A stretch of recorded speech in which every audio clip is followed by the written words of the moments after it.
तुमको बाडे के सबुदिन डिजेबल करदेबू जमी तुम जीवन में केवे कम कर हेल्प मागी जो जो मानू कहीं भी मत सहयोग भी करना तेणु मु बहुत प्रॉब्लम भीतर अच्छी मो मेसेज टी बहुत गुरुत्वपूर्ण भाव ने। नमस्कार, जय जगन्नाथ।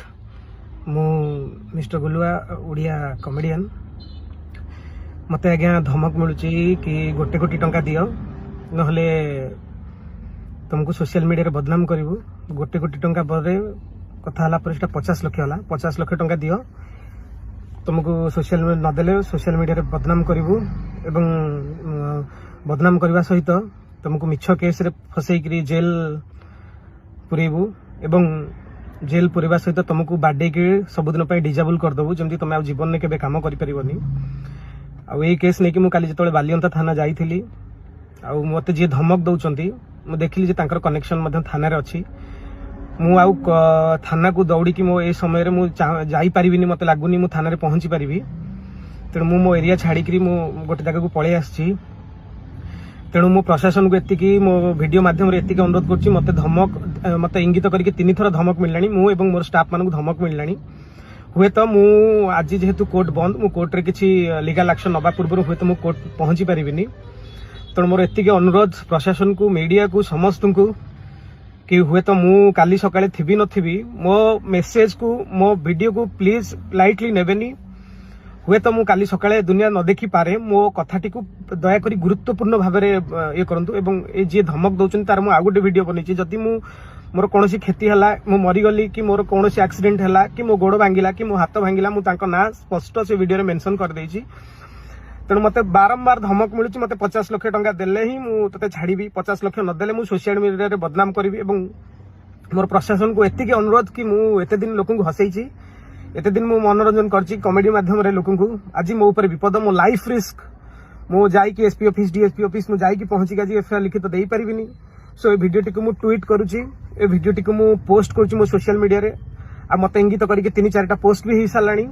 मते मानसिक जंत्रणा मु 3 दिन हबो खाई पारुनी सोई पारुनी एबे लुचि कि मु गोटे जगह जाउछि कारण मु जानि मते मु काली राति रे खबर पाइछि जे मते बाडी की डिजेबल कर देबे सबुदिन पई। सो मेसेज टी बहुत मात्रा शेयर करूँ मु हेल्प मागी जो जो मानू कहीं भी मत सहयोग भी करना तेणु मु बहुत प्रॉब्लम भीतर अच्छी मो मेसेज टी बहुत गुरुत्वपूर्ण भाव में। जय जगन्नाथ। रही नमस्कार। तेबे एबे सोशल मीडिया रे चलीथिबा सबुठु बड़ खबर हेउछि ओडिसार 2 जण जणाशुना यूट्यूबर मिस्टर गुलुआ आउ तांको पत्नीक भितरे थिबा विवाद। एही पारिवारिक झगड़ा एबे पूरा सर्वसाधारण होई जाइछि। आज आमे एहार गोटी गोटी कथा को बुझिबाकू चेष्टा करिबा। तेबे एही पूरा मामला को भल भाबरे बुझिबा पई आमे मिस्टर गुलुआंकर गोटे साक्षात्कार को आधार करी एहाकू 5टी भागरे बांटिछुं। आमे देखिबा एही झगड़ा केमिति सामना को आसिला, कौन सब अभियोग तांको विरुद्धरे अछि, से निज पक्षरे कौन कहुचंती, टंका पैसा को नै कौन विवाद अछि, आउ शेषरे सेही 50 लाख टंकार सांघातिक दाबी विषय जानिबा। अच्छा, तेबे कहानी आरंभरू देखिबा। मिस्टर गुलुआ आउ तांको पत्नी केवल स्वामी स्त्री नुहंती, सेमाने एकाठी कंटेंट तैयारी करुथिले, माने सेमानंकर व्यक्तिगत जीवन ही थिला तांकर कंटेंट। सेथिपाई जेतेबेले संपर्करे फाटो सृष्टि हेला ताहा सीधा सोशल मीडिया रे पहुंची गला। आउ एठी गोटे बहुत बड़ प्रश्न आसुछि नुहे कि जेतेबेले गोटे व्यक्तिगत संपर्क भांगे आउ सेही 2 जण लोकंक जीवन समस्तंक सामने खोला बही भली थाए, सेतेबेले कोन हुए? एईटा ही बोधे एही पूरा विवादर मूल कथा।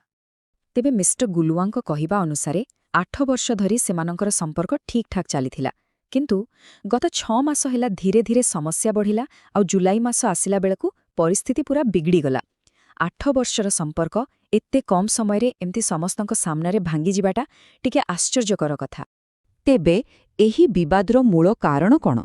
मिस्टर गुलुआंक मतरे तांको पत्नी तांको उपरे किछि एमिति गंभीर अभियोग आनिछंती जोथिपाई तांकु सामना को आसिबाकू पड़िला। चलंतु देखिबा से अभियोग गुड़िक कोन। एटा हेउछि सबुठारु बड़ आउ सबुठारु संघातिक अभियोग, शारीरिक एवं मानसिक निर्यातनर अभियोग। आउ एही अभियोगरे जवाब देबा पई ही गुलुआ साक्षात्कार देइथिले बोली कहिछंती। तेबे तांको साक्षात्कारे से मुख्यतः 3टी कथार जवाब देइछंती। प्रथमतः से गुरुतर मानसिक और शारीरिक निर्यातना, द्वितीय तांकर कुआड़े आउ कोठी संपर्क थिला बोली अभियोग, आउ तृतीय से तांको पत्नी को समस्तंक सामनारे अपमानित करुथिले बोली जहा कुहा जाउछि। ହଉ ତେବେ ଏତେ ସବୁ ଗମ୍ଭୀର ଅଭିଯୋଗ ପରେ ମିଷ୍ଟର ଗୁଲୁଆଙ୍କର କ'ଣ କହିବାର ଅଛି? ସେ ନିଜକୁ କେମିତି ନିର୍ଦ୍ଦୋଷ ବୋଲି କହୁଛନ୍ତି? ଚାଲନ୍ତୁ ତାଙ୍କ ଯୁକ୍ତିଗୁଡ଼ିକୁ ଟିକେ ଭଲ ଭାବରେ ଦେଖିବା। ନିର୍ଯାତନା ଅଭିଯୋଗ ଉପରେ ତାଙ୍କର ଯୁକ୍ତି ଟିକେ ଅଲଗା। ସେ ଏକ ମନସ୍ତାତ୍ତ୍ୱିକ କଥା କହୁଛନ୍ତି। ଯେମିତିକି ଏଠାରେ ଦେଖାଯାଉଛି ସେ କହିବାକୁ ଚାହୁଁଛନ୍ତି ତାଙ୍କ ବ୍ୟକ୍ତିତ୍ୱକୁ ଦେଖନ୍ତୁ। ସେ ଜଣେ ସାହସୀ ସ୍ମାର୍ଟ ମହିଳା। ଏମିତି ଜଣେ ମହିଳା କ'ଣ ଚୁପଚାପ ନିର୍ଯାତନା ସହିପାରିବେ? ସେ ପ୍ରଶ୍ନ କରୁଛନ୍ତି ଯେ ତାଙ୍କର ପବ୍ଲିକ୍ ଇମେଜ୍ ଜଣେ ନିର୍ଯାତିତାର ଇମେଜ୍ ସହ ମେଳ ଖାଉନାହିଁ। ଆଉ ଯେତେବେଳେ ଏକ୍ସଟ୍ରା ଅଫେୟାର କଥା ଉଠୁଛି ସେ ବହୁତ ଭାବୁକ ହୋଇ ଏହାକୁ ଖଣ୍ଡନ କରୁଛନ୍ତି। ସେ କହୁଛନ୍ତି ଏହା ଏକ ମିଛ କଥା, ତାଙ୍କୁ ବ୍ଲାକମେଲ୍ କରିବା ପାଇଁ ଏକ ଚାଲ। ସେ ସିଧାସଳଖ ପଚାରୁଛନ୍ତି ପ୍ରମାଣ କାହିଁ? କେବଳ ଅଭିଯୋଗ ଖଣ୍ଡନ କରି ସେ ଅଟକି ଯାଉନାହାନ୍ତି, ସେ ଓଲଟା ଏକ ଅଭିଯୋଗ ଆଣୁଛନ୍ତି। ତାଙ୍କ କହିବା କଥା ବରଂ ତାଙ୍କ ପତ୍ନୀ ହିଁ ଅନ୍ୟ ଏକ ସମ୍ପର୍କରେ ଥିଲେ। ଆଉ ଏହା ସହିତ ସେ ଗୋଟେ ଅଜବ କଥା ବି ଯୋଡ଼ିଛନ୍ତି ଯେ ସେମାନଙ୍କୁ ଜାତକରେ କୁଆଡ଼େ ଛାଡ଼ପତ୍ର ହେବା ଲେଖାଥିଲା। ହେଲେ କଥାଟା ଖାଲି ବ୍ୟକ୍ତିଗତ ଅଭିଯୋଗରେ ସୀମିତ ନାହିଁ। ଏହି ଲଢ଼େଇର ଆଉ ଗୋଟେ ବଡ଼ ଦିଗ ହେଉଛି ଟଙ୍କା ପଇସା। ସମ୍ପତ୍ତିକୁ ନେଇ ମଧ୍ୟ ଦୁଇଙ୍କ ଭିତରେ ବହୁତ ବିବାଦ ଅଛି। ଏହି ସ୍ଲାଇଡ୍ରୁ ଆର୍ଥିକ ବିବାଦଟା ପୁରା ସ୍ପଷ୍ଟ ହୋଇଯାଉଛି। ମିଷ୍ଟର ଗୁଲୁଆଙ୍କର ଦାବି ହେଉଛି ଯେ ଯାହା ବି ମୁଖ୍ୟ ସମ୍ପତ୍ତି ଅଛି, ଘର ହେଉ, ଗାଡ଼ି ହେଉ ବା ଆଇଫୋନ୍, ସବୁର ଲୋନ୍ ତାଙ୍କ ନାଁରେ ଅଛି ଆଉ ସେହି ଇଏମ୍ଆଇ ଦେଉଛନ୍ତି। ଏହାର ପ୍ରମାଣ ପାଇଁ ତାଙ୍କ ପାଖରେ ବ୍ୟାଙ୍କ ଷ୍ଟେଟମେଣ୍ଟ ମଧ୍ୟ ଅଛି ବୋଲି ସେ କହୁଛନ୍ତି। ଆଉ ଏବେ ଆସିବା ସାକ୍ଷାତକାରର ସବୁଠୁ ସାଂଘାତିକ ଅଂଶକୁ। ଏଥି ମିଷ୍ଟର ଗୁଲୁଆ କେବଳ ନିଜକୁ ବଞ୍ଚାଉ ନାହାନ୍ତି, ବରଂ ଓଲଟା ଏକ ବହୁତ ବଡ଼ ଅଭିଯୋଗ ଆଣୁଛନ୍ତି। ତାହା ହେଉଛି ବ୍ଲାକମେଲିଂର ଅଭିଯୋଗ। 50 ଲକ୍ଷ ଟଙ୍କା। ମିଷ୍ଟର ଗୁଲୁଆଙ୍କ କହିବା ଅନୁସାରେ ତାଙ୍କ ଇଜ୍ଜତ ବଞ୍ଚାଇବା ପାଇଁ ତାଙ୍କୁ ଏତିକି ଟଙ୍କା ଦେବାକୁ କୁହାଯାଇଥିଲା। ସେ ଯାହା କହୁଛନ୍ତି ତାହା ଏକ ଯୋଜନାବଦ୍ଧ ଷଡ଼ଯନ୍ତ୍ର ଭଳି ଶୁଭାଉଛି। ସେ ବର୍ଣ୍ଣନା କରିଛନ୍ତି କିପରି ଏକ ବ୍ୟକ୍ତିଗତ ଭିଡିଓ ରେକର୍ଡ କରାଯାଇଥିଲା, ତାପରେ 50 ଲକ୍ଷ ଟଙ୍କା ଦାବି କରାଗଲା, ଆଉ ଟଙ୍କା ନ ଦେଲେ ସେହି ଭିଡିଓକୁ ସୋସିଆଲ ମିଡିଆରେ ଭାଇରାଲ କରିଦେବାର ଧମକ ଦିଆଗଲା। ତାଙ୍କ କଥାରୁ ଗୋଟେ କଥା ସ୍ପଷ୍ଟ ବାରି ହେଉଛି, ତାହା ହେଉଛି ଚରମ ବିଶ୍ୱାସଘାତକତାର ଅନୁଭବ।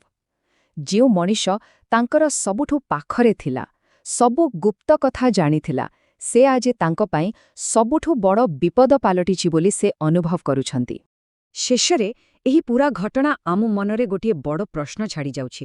ଯେତେବେଳେ ବ୍ୟକ୍ତିଗତ ଝଗଡ଼ା ସୋସିଆଲ ମିଡିଆରେ ସମସ୍ତଙ୍କ ସାମ୍ନାରେ ଲଢ଼ାଯାଏ, ସେତେବେଳେ ପ୍ରକୃତରେ କେହି ଜିତେ କି? ସତ୍ତା ଯାହା ବି ହଉ, କିନ୍ତୁ ସମ୍ମାନ ଆଉ ସମ୍ପର୍କର ଯେଉଁ କ୍ଷତି ହୁଏ ତାହା ବୋଧେ କେବେ ବି ଭରଣା ହୋଇପାରେନି।